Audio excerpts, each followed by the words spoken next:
Pasko.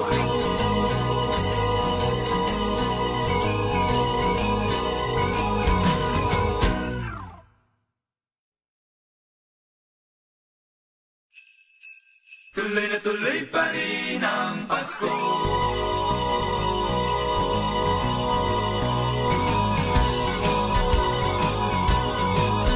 Bakit kaya tuwing Pasko ay dumarating na ang bawat isa'y para bang namomroblema? Hindi mo alam ang regalong ibibigay ngayong kahirap na nitong ating buhay.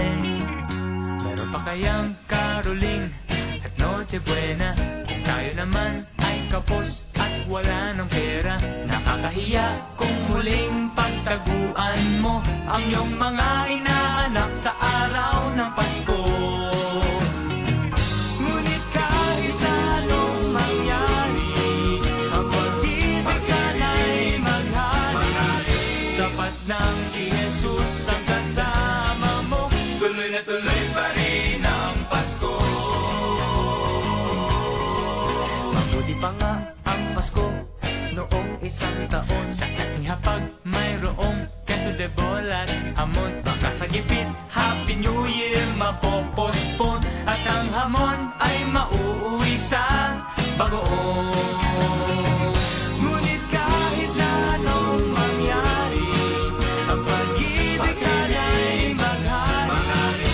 Sapat nang si Jesus ang kasama mo, tuloy na tuloy pa rin ang Pasko.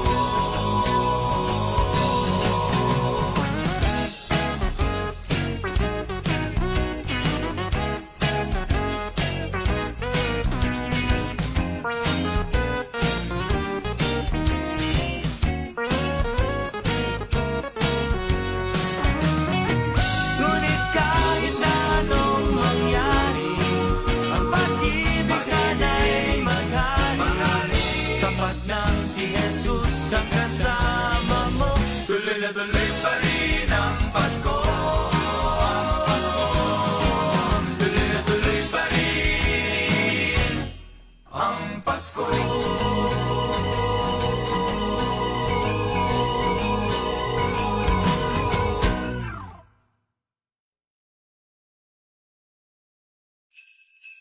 Tuloy na tuloy pa rin ang Pasko.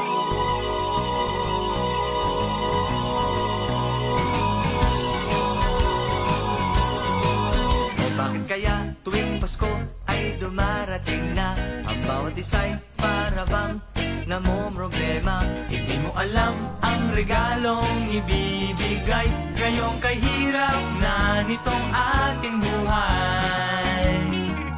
Meron pa kayang karoling at Noche Buena kung tayo naman ay kapos at wala ng pera? Nakakahiya kung muling pagtaguan mo ang iyong mga inaanak sa araw ng Pasko.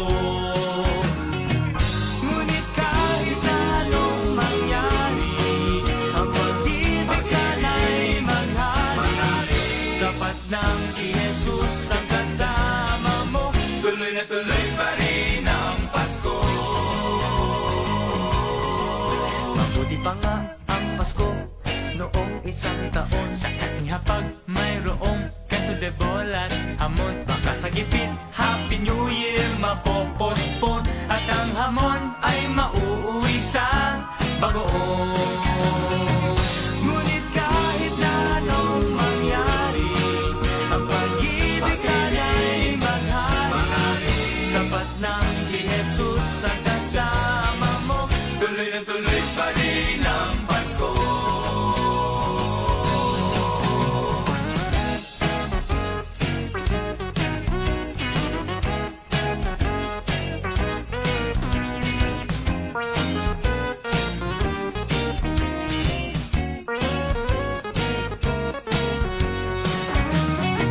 Ngunit kahit na anong mangyari, ang pag-ibig sana'y maghari. Sapat nang si Jesus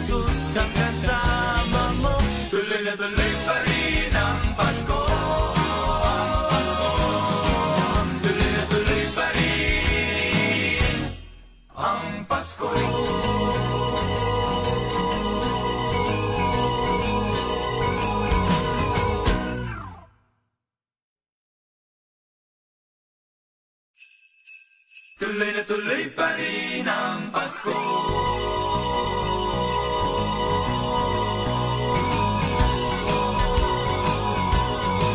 O bakit kaya tuwing Pasko ay dumarating na ang bawat isa'y para bang namomroblema? Hindi mo alam ang regalong ibibigay ngayong kahirap na nitong ating buhay. Meron pa kayang karoling at Noche Buena kung tayo naman ay kapos at wala ng pera? Nakakahiya kung muling pagtaguan mo ang iyong mga inaanak sa araw ng Pasko. Ngunit kahit anong mangyari, ang pag-ibig sana'y maghari. Sapat nang si Jesus ang kasama mo, tuloy na tuloy pa rin ang Pasko. Mabuti pa nga ang Pasko noong isang taon. Sa ating hapag mayroong keso de bola at hamon. Baka sa gipit Happy New Year mapopospon at ang hamon ay mauuwi sa bagoong. Ngunit kahit na anong mangyari, ang pag-ibig sana'y maghari. Sapat nang si Jesus ang kasama mo, tuloy na tuloy pa rin ang Pasko.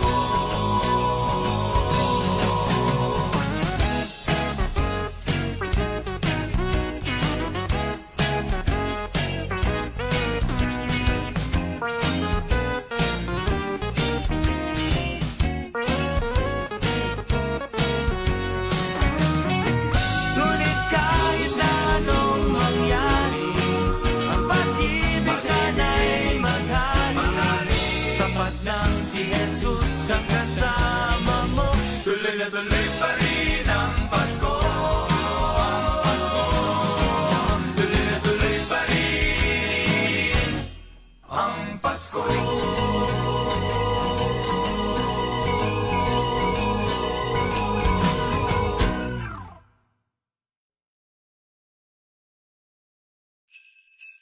Tuloy na tuloy pa rin ang Pasko.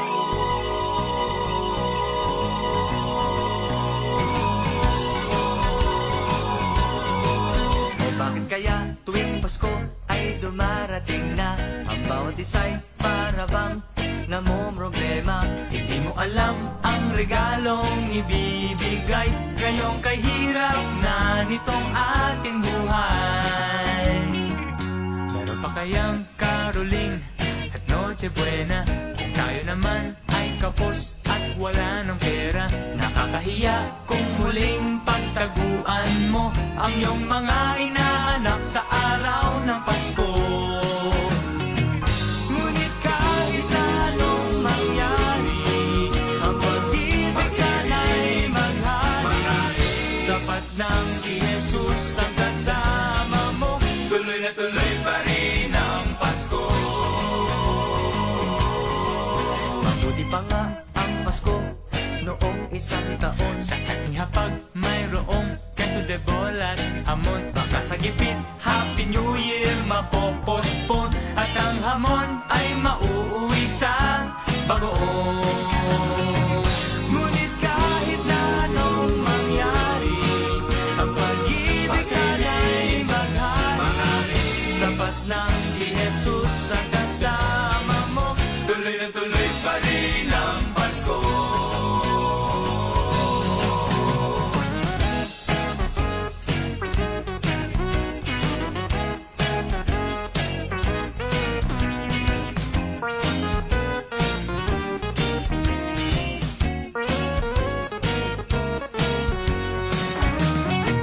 Ngunit kahit na anong mangyari, ang pag-ibig sana'y maghari.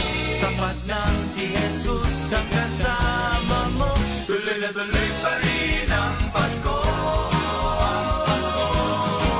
Tuloy na tuloy pa rin ang Pasko.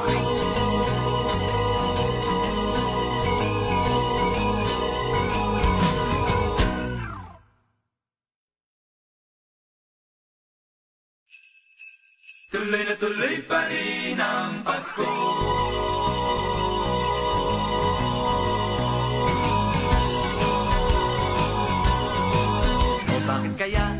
Pasko ay dumarating na. Ang bawat isa'y para bang namomroblema. Hindi mo alam ang regalong ibibigay ngayong kahirap na nitong ating buhay.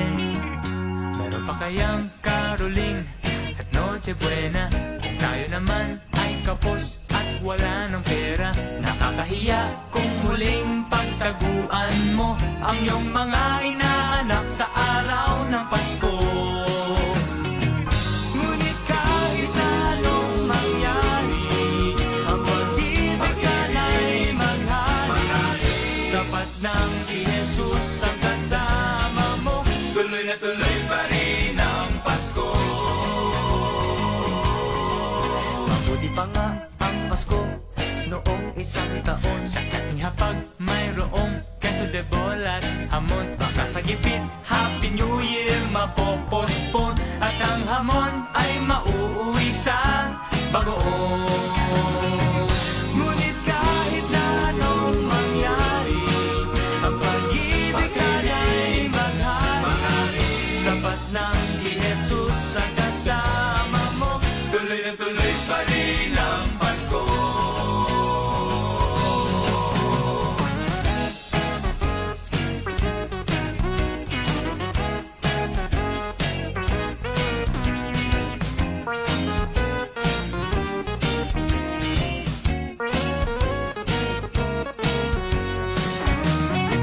Ngunit kahit na anong mangyari, ang pag-ibig sana'y maghari. Sapat nang si Jesus ang kasama mo, tuloy na tuloy pa rin ang Pasko.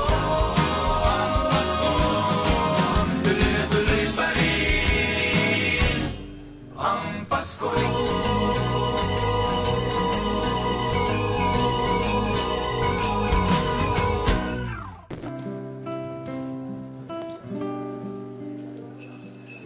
Tuloy na tuloy pa rin ang Pasko.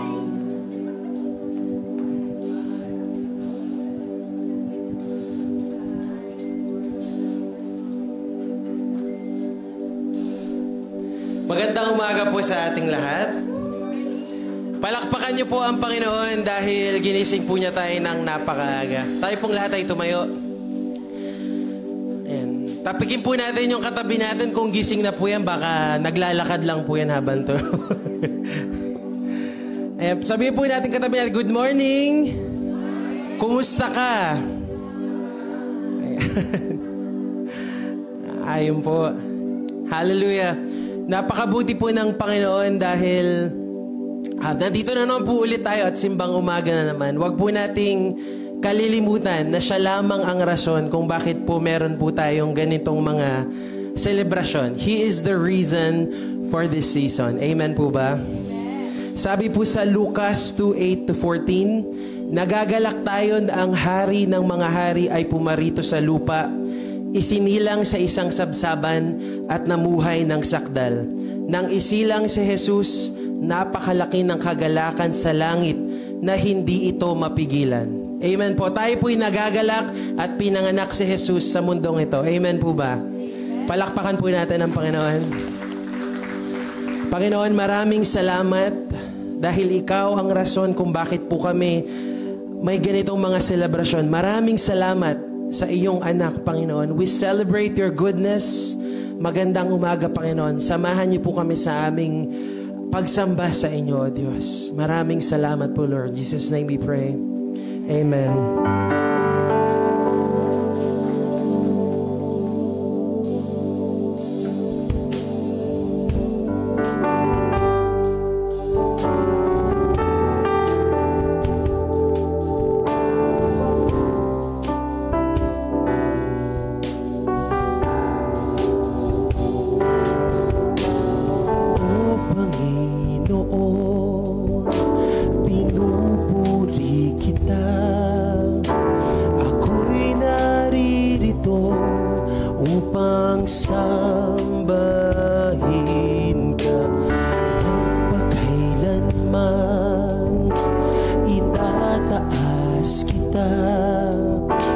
Sa aking buhay, ikaw ang Diyos.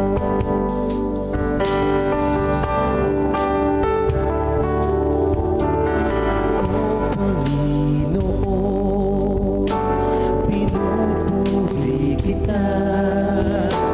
Ako'y naririto upang sambahin ka. Magpakailanman itataas kita. Sa aking buhay, ikaw ang Diyos. Ako'y nilikha sa diyang para sa'yo. Lahat sa akin iaalay sa'yo. Ang iyong kaluhuran siya. Nais ko maging kagalakan sa puso mo. O Panginoon, pinupuri kita. Ako'y naririto upang sambahin ka. Magpakailanman itataas kita. Sa aking buhay, ikaw ang Diyos. Ako'y nilikha. Purihin natin ang Panginoon. Para sa'yo, lahat sa akin iaalay sa'yo. Ang iyong kaluhuran siyang nais ko maging kagalakan sa puso mo. Ako'y nilikha sadyang para sa'yo. Sadyang para sa'yo. Lahat sa akin iaalay sa'yo. Ang iyong kaluhuran siyang nais ko maging kagalakan sa puso mo.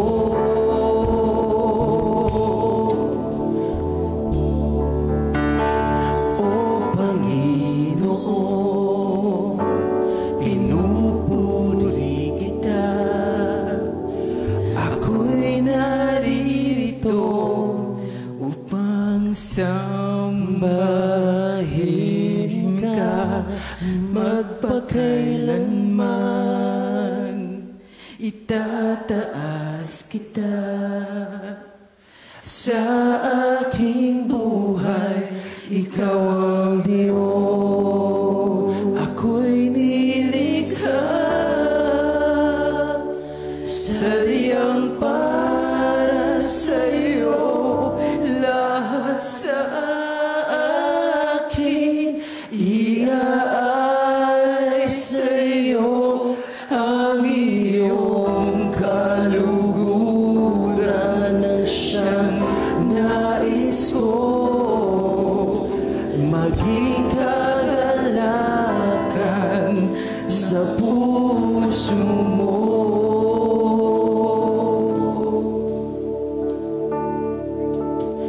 O Panginoon, pinupuri. Awitan po natin ang Panginoon. Ako'y naririto kami sa inyong harapan, Panginoon, upang purihin ka. Magpakailanman itataas kita. Sa aking buhay, ikaw ang Diyos. Sa aking buhay, ikaw ang Diyos. Sa aking buhay,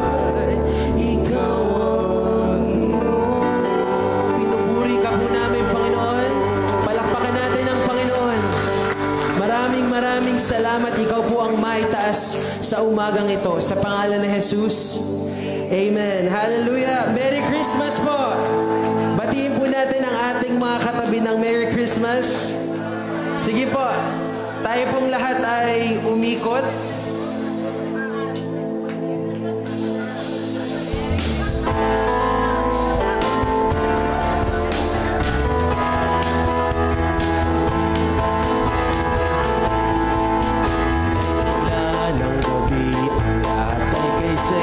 Nagluto ang ate ng manok na tinola.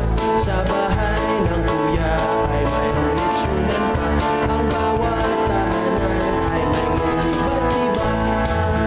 Tayo na diliw, magsalo na tayo.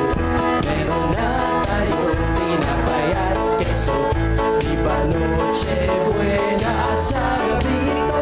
At bukas ay araw ng Pasko. Kay sigla ng gabi ang lahat ay kay saya. Magluto ang ate ng manok na tinola. Sa bahay ng kuya ay mayroong litsunan pa. Ang bawat tahanan ay iba't-iba. Tayo na giliw, magsalo na tayo. Mayroon na tayo tinapay at keso. Iba noche buena sa gabi ito. At bukas ay araw ng Pasko. Tayo na giliw, magsalo na tayo. Meron na tayong tinapay at keso. Iba noche buena sa gabing ito. At bukas ay araw ng Pasko. At bukas ay araw ng Pasko. At bukas ay araw ng Pasko. Sa may bahay ang aming bati. Merry Christmas nawawalati. Ang pag-ibig na siya'y naghari. Araw-araw ay magiging Pasko lagi. Ang sanhi po ng pagparito, hihingi po ng aginaldo. Kung sakali kaming perwisyo, pasensya na kayo, kami namamasko. Ang sanhi po ng pagparito, hihingi po ng aginaldo. Kung sakali kami perwisyo, pasensya na kayo, kami namamasko. Pasensya na kayo, kami namamasko. Pasensya na kayo, kami namamasko. Hallelujah. Maligayang Pasko sa ating lahat. Palakpakan natin ang Panginoon. Thank you, Lord.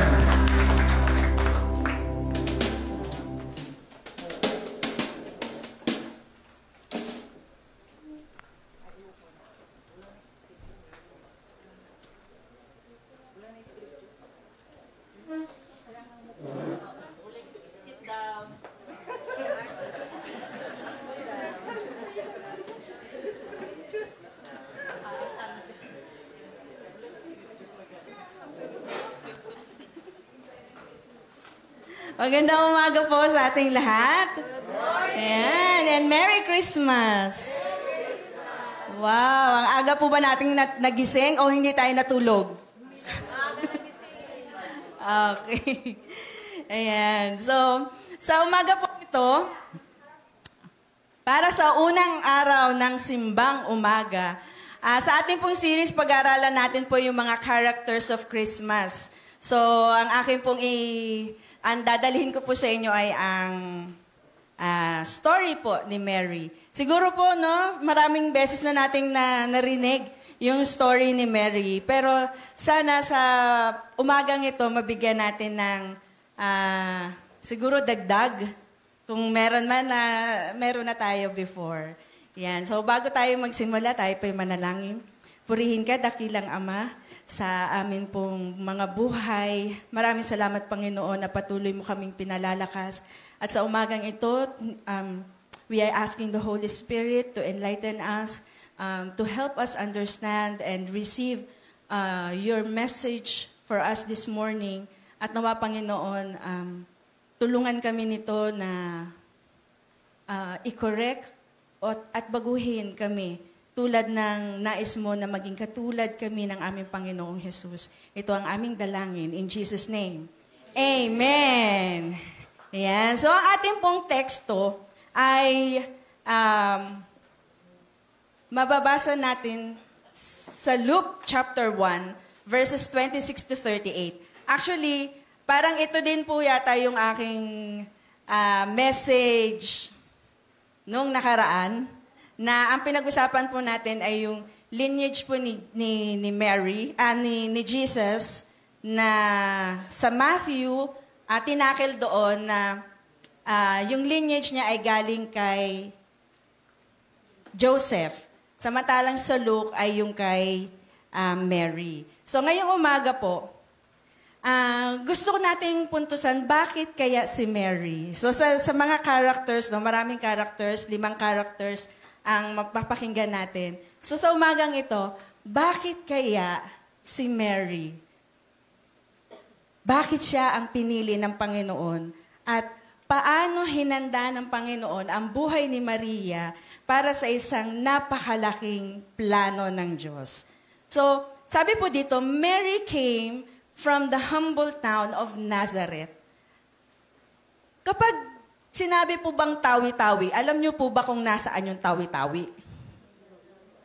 Sa mapa ng Pilipinas, nasaan po ang Tawi-Tawi?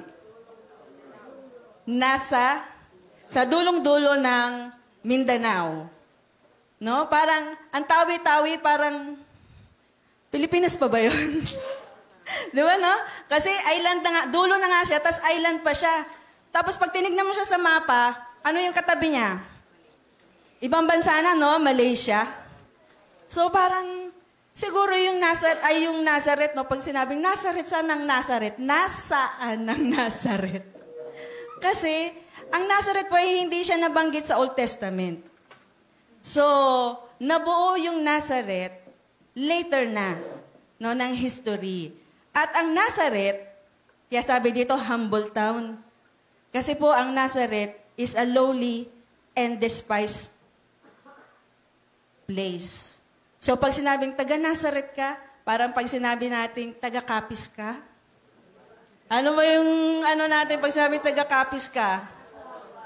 Diba? Parang bakit ganun yung reputation nila?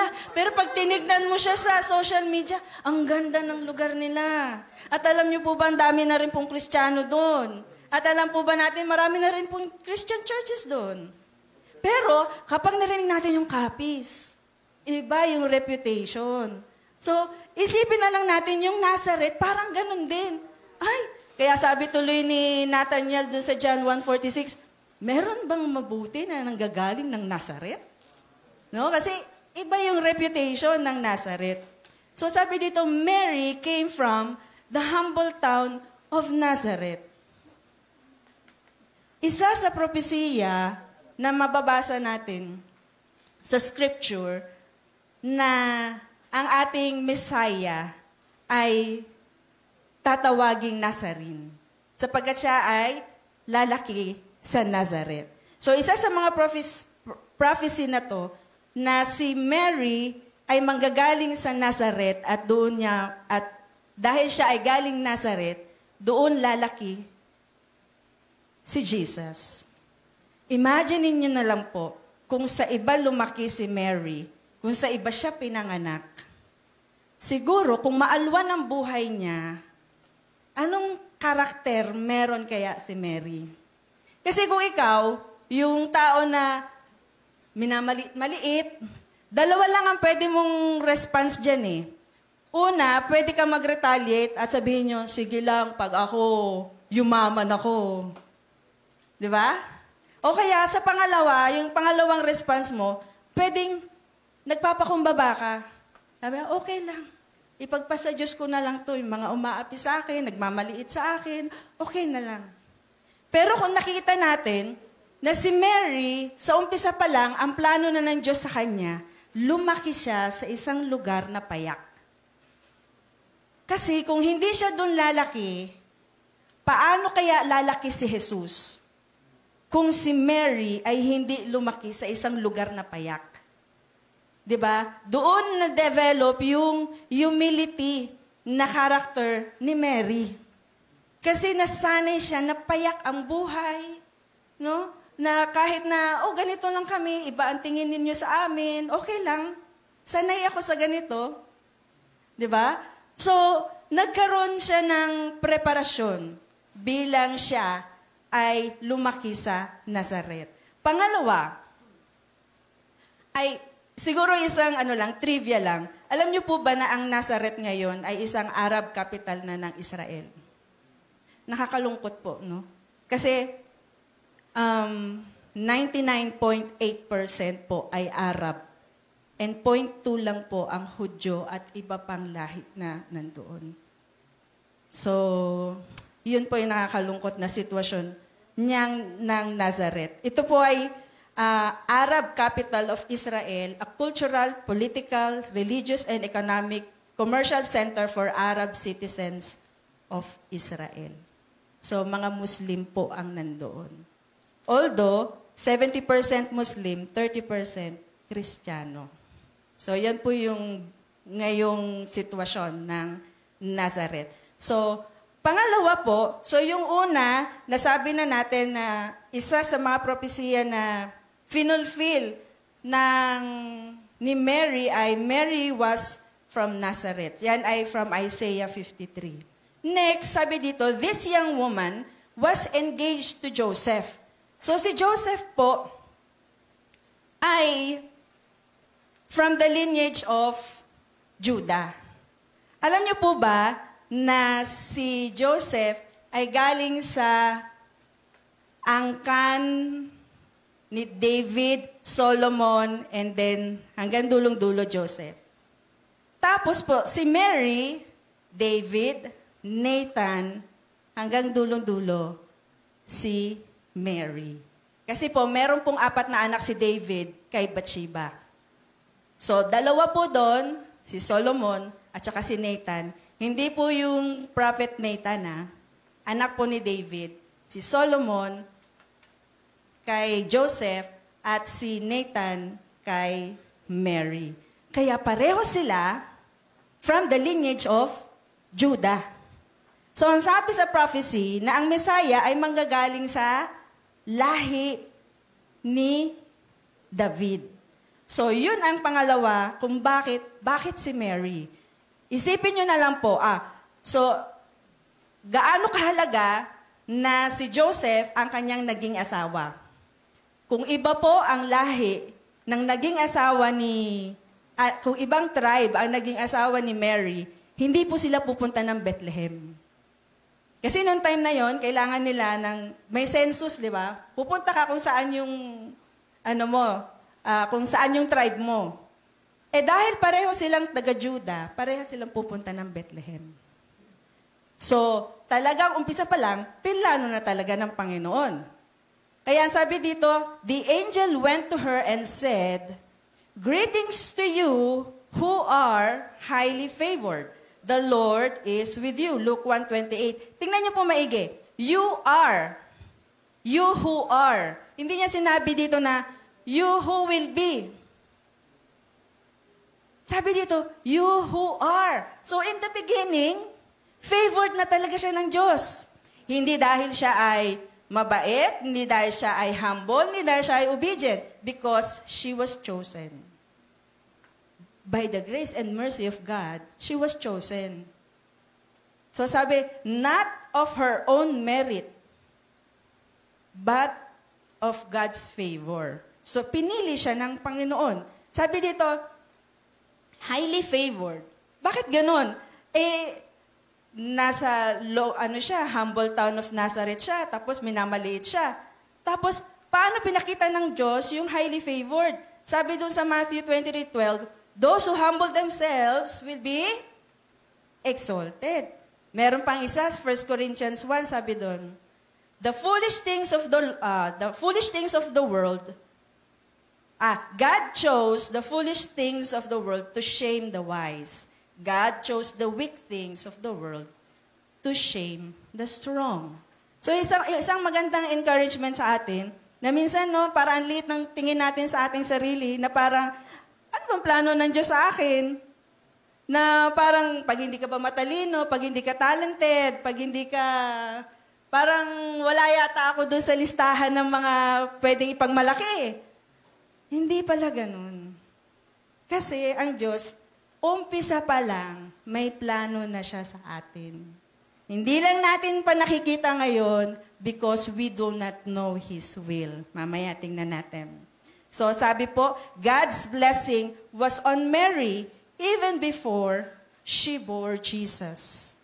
Kaya, di ba, nakikita natin na umpisa pa lang, inalagaan na talaga ng Diyos si Mary. Kasi, God is an omniscient God. So, mula umpisa hanggang dulo, nakita na ng Diyos yun. Kaya, umpisa hanggang dulo, iningatan ng Diyos si Maria. Sabi dito, you will be with child and give birth to a son, and you are to give him the name Jesus.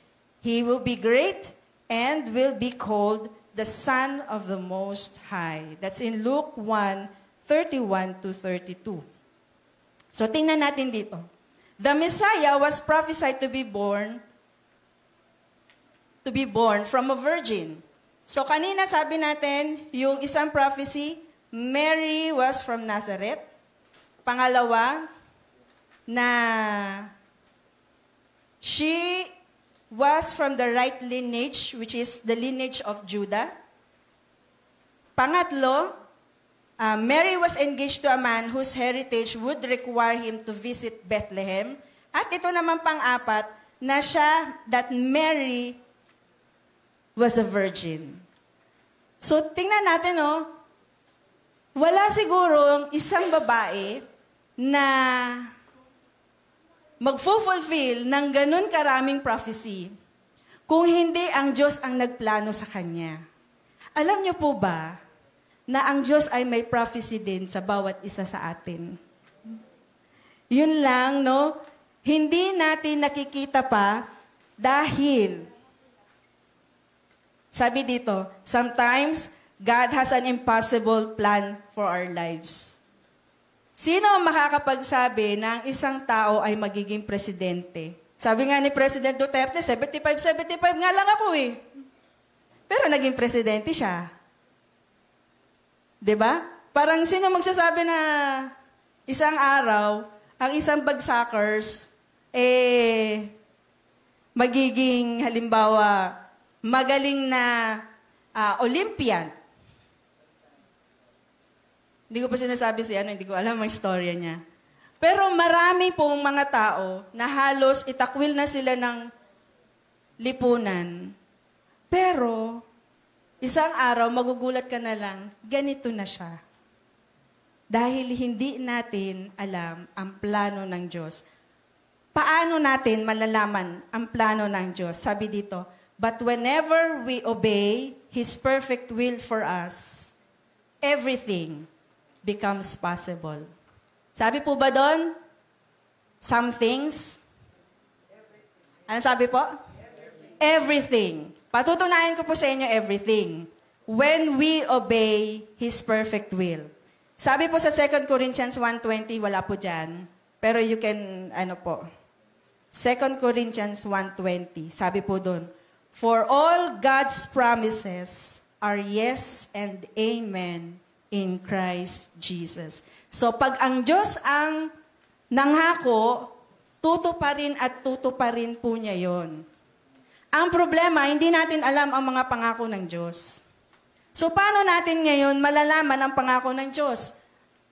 Kumbaga, di ba pag namamatay, ano iniiwan nila? Last will and testament. So ang Panginoon, bago siya umakyat sa langit, nasabi niya na lahat ang kanyang will sa kanyang salita. So kung hindi natin alam yung will ng Panginoon, paano natin i-claim yun? Sabi natin, Lord, ang sabi mo po, ang promise mo ganito. Kung hindi natin alam kung paano natin siya susundin. Sinasabi ng Diyos, paano ka mag-aasawa, paano ka mamumuhay, paano ka mag-raise ng iyong children, paano ka makitungo sa tao, paano ka sumamba sa Diyos, nandun lahat eh. Pero dahil Hindi naman natin siya binabasa.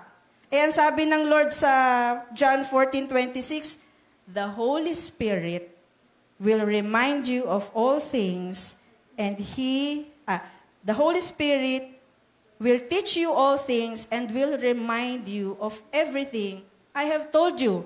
Kaya di ba pag nagbabasa ka ng Bible, minsan sabi mo, parang na nagko-connect doon sa binabasa mo ngayon. Kaya mas lalo mo nauunawaan, kaya pala sinabi ng Lord ganun. Kasi kung hindi tayo magbabasa at makikinig lang tayo sa tao, ang salita po ng tao ay walang kapangyarihan. Ang salita ng Diyos lang ang meron. Siguro, negatively, pwede. Kasi there's the power of the tongue, di ba? Of the word. Pero iba ang kapangyarihan ng salita ng Diyos. Pwede kasi na may pinakikinggan tayo, pwedeng sa YouTube, sa Facebook, pero pag hindi natin yan chinek, sa totoong salita ng Diyos, pwede tayong maligaw. So bago tayo makinig, manood ng mga tagapagturo, siguraduhin natin na nagbabasa tayo. Or else, kaunting salita lang yan, na-deceive na tayo. Tandaan natin, we are in the last days, at ang sabi ng Panginoon, there will be false teachers. Na, sabing ganon, kahit mga believers will fall away from the faith. So, kailangan tayo ay maging masigasig din sa ating pananampalataya. So, saan na tayo? So, sabi dito sa Luke 1:35-37, di ba sabi, His perfect will for us, but whenever we obey the perfect will of God, everything becomes possible. Kasi tingnan nyo po, the angel answered Mary, kasi sabi ni Mary, paano mangyayari po iyon? I'm a virgin. And the angel answered, the Holy Spirit will come upon you. In the same way, the Holy Spirit teaches us. The Holy Spirit reminds us. It's the Holy Spirit who is helping us. Sabi dito, the Holy Spirit will come upon you and the power of the Most High will overshadow you. For nothing is impossible with God. Kaya kahit na anong promise ng Panginoon, the promise of God that if you believe in the Lord Jesus Christ, you and your household will be saved, is true. So, panghawakan lang natin yan. You can, sabi din ng Lord, you can ask the Lord of the harvest. Halimbawa, yung mga mahal mo sa buhay na gusto mong ma-save, na makakilala sila sa Panginoon, at malayo sila sa iyo, you ask the Lord of the harvest to send the labor para doon sa mga mahal natin sa buhay. And the Lord will send. Sabi ni Lord, you asked the Lord of the harvest to send labor. Ano yung sinabi natin kanina? For all God's promises are yes and amen in Christ Jesus. So, Christ's virgin birth happened because of God's omnipotence, yung kanyang immeasurable power, and Mary's obedience. Sabi niya dito sa Luke 1:38, I am the Lord's servant. Mary answered, may it be to me as you have said. And then the angel left. Alam niyo po, itong story ni Mary is a story of humility and obedience. Naisip ko lang na pwede ka maging obedient, pero hindi ka humble. Kasi naalala ko yung before, nung ako'y nagtatrabaho pa sa abroad. Ang hirap dun kasi kahit kapwa mo Pinoy, pagbago ka, parang basta meron tayong talangka mentality, di ba? Ganyan. So, sunod lang ako kasi ganito po yung mentality ko. Inapi ako dun kasi wala akong alam. Kahit na sino ka pa, nakatapos ka, wala akong pakialam, ganun ang tingin nila sa'yo Pero dahil bago ka, susunod ka sa akin, ako ang boss mo. So, meron akong partner. At yung partner ko talagang pasakit talaga araw-araw. Alam niyo po ang mentality ko noon. Sige lang, susunod lang ako sa'yo. Pero pag natuto ako, yari ka. Yun po ang isip ko noon. So, na-realize ko habang pinag-aaralan ko to, pwede ka palang maging obedient without being humble. Kasi ako opposite. Pride yung umiral sa akin noon. So sabi ko, Lord, maling-mali pala talaga na obedient ka lang. Kasi nakita ko sa mga anak ko obedient sila. Kasi andito si Mami. Diba? Yung authority ka May authority ka. Pero nakita ko yung buhay ni Mary, sabi ko, Lord, humble siya. Tapos obedient pa siya. So, hinubog siya ni Lord, bata pa lang siya, hanggang lumaki siya. Kaya si Jesus na anak niya, kasi si Jesus naman, hindi naman siya nung pinanganak siya, ugaling Diyos siya hindi Nung pinanganak siya, tao siya. So yung ugali ni Jesus, nakuha din niya sa nanay niya. Malaki ang impluwensya ng magulang sa kanyang anak. So sabi ko, Lord, kaya kagabi wala akong tulog. Sabi ko, Lord, ito yung kulang ko Kasi minsan po, lumalabas pa din yung dati mo ugali yung mataas ka, yung strong kasi yung personality So sabi ko, Lord, okay, ito yung aking challenge for myself.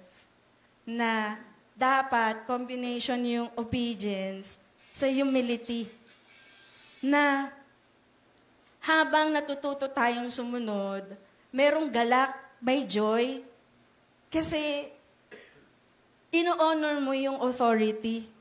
Hindi dahil may kailangan ka lang i-accomplish, hindi dahil meron ka lang yung may takot ka dun sa taong yun, but because nagpapakumbaba ka na you honor, parang pinapahalagahan mo yung authority ng tao na sinusunod mo.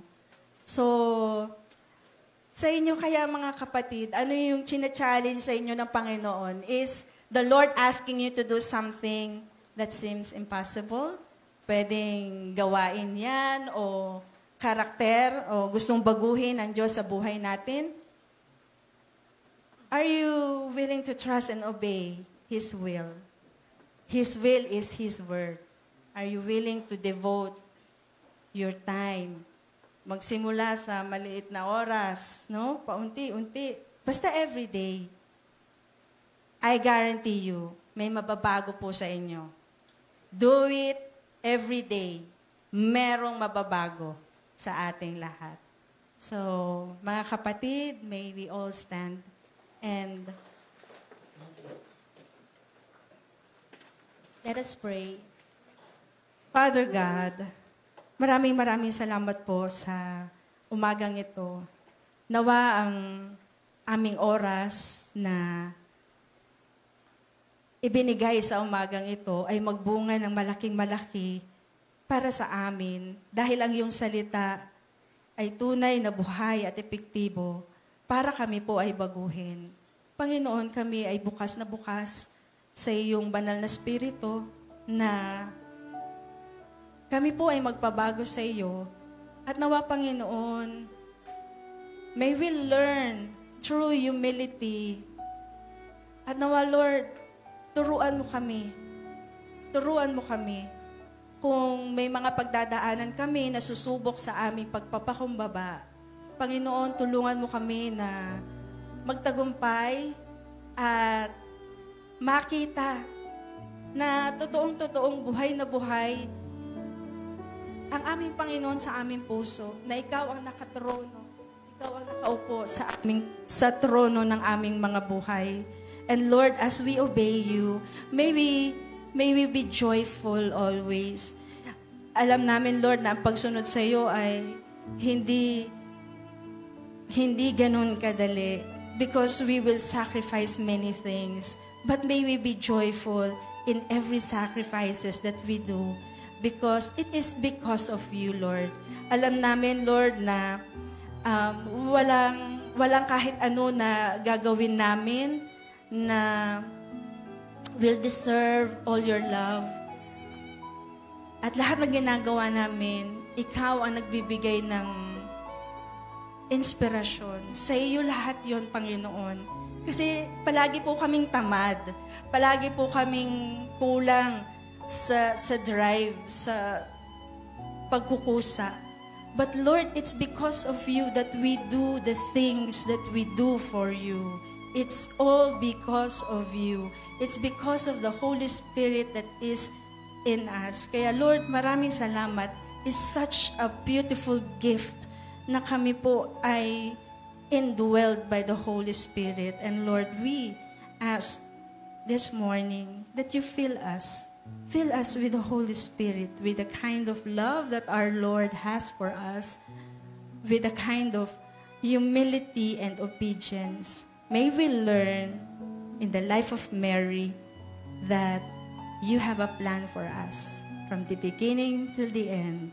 For you are a God who started a good work in us and will finish it in the day of your coming. Lord, thank you. We praise you in Jesus' name. Amen.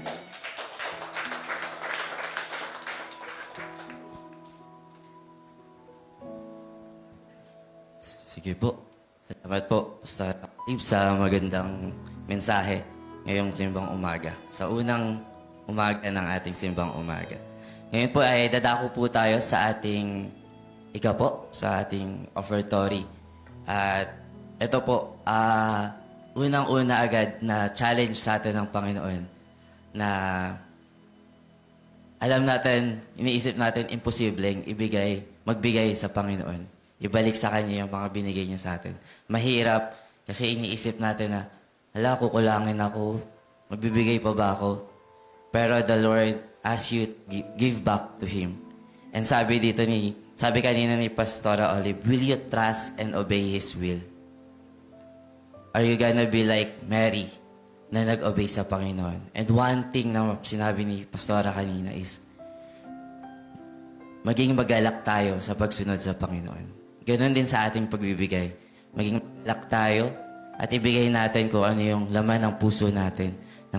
At Diyos ay magiging magalak sa iyong pagbibigay. Tayo po ay manalangin. Lord, maraming salamat po sa salitang ibinahagi niyo po sa amin. Maraming salamat po na tinuruan niyo po kami, Lord God, na maging obedience, Panginoon, Lord God, at sumunod ng may galak katulad ni Mary. At maraming salamat po, Lord God, sa mga biyayang natanggap namin mula sa inyo.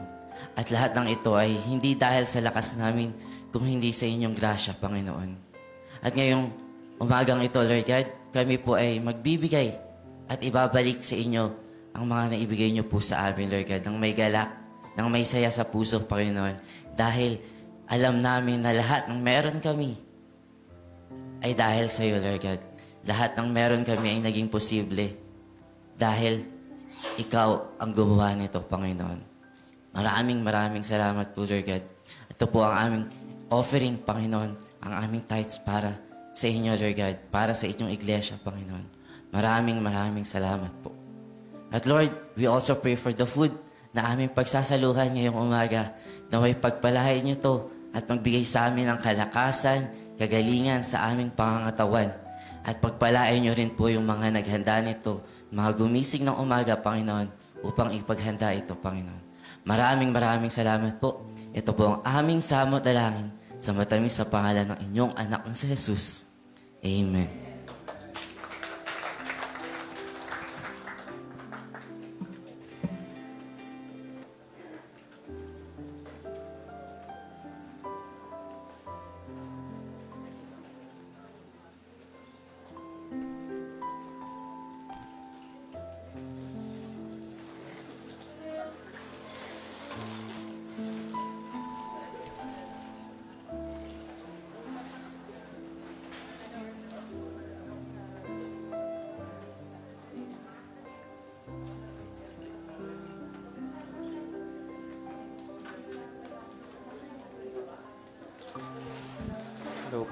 Sige po, maaari na pong mauna ang ating mga seniors sa ating umagahan po. Pwede na po tayong tumayo.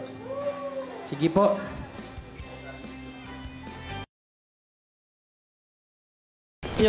Senior high ba? Senior po pala. Kala ko senior. Sige po, maligayang Pasko sa ating lahat.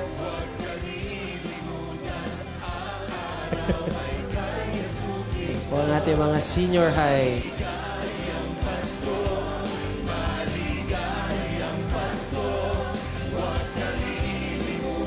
At andito rin po ang ating offering box sa mga nais pong magbigay ng kanilang ika po.